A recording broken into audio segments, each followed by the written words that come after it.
Isang mapagpalang araw po sa ating lahat. Ako po si Nicole Castillo and welcome po sa aking daily devotion. So, ang topic po natin ngayon is Reformations. So, Reformations was movement rooted in the recovery of biblical truth during the 16th century Reformation. While it emphasized God's grace and the authority of Scripture, it was far more than a debate about salvation. The Reformation shaped a rich theological vision marked by high view of Scripture, covenantal thinking, unity in core confessions, reverent worship, and the Lordship of Christ over of all life.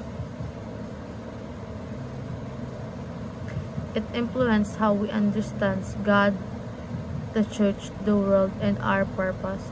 Embracing the Reformations means being grounded in the gospel, growing in grace, and seeking to glorify.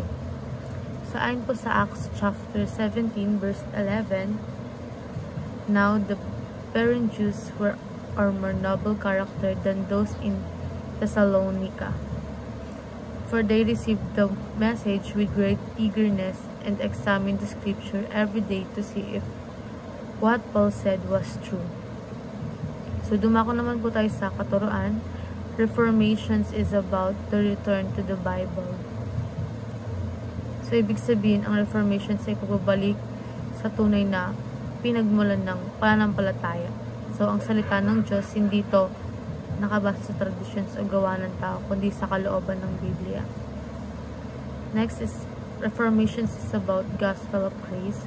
So, ang sentro ng Reformations ay ang mabuting balita ng biyaya, so, ng Diyos, na ang kaligtasan ay hindi dahil sa ating mabubuting gawa, kundi dahil sa ginawa ni Jesus Christ. So, tayo niligtas by grace through faith. Next is, Reformations is about Lordships of Christ.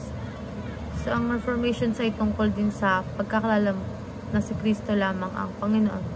Siya ang dapat manguna at maghari sa buhay ng bawat mananampalataya. So, sa applications naman po, sinasabi po ito na seek the original source of the Bible. So, magbasa at magsaliksik sa Biblia mismo. Huwag lang umasa sa sabi-sabi o traditions. Hanapin ang katotohanan sa salita ng Diyos.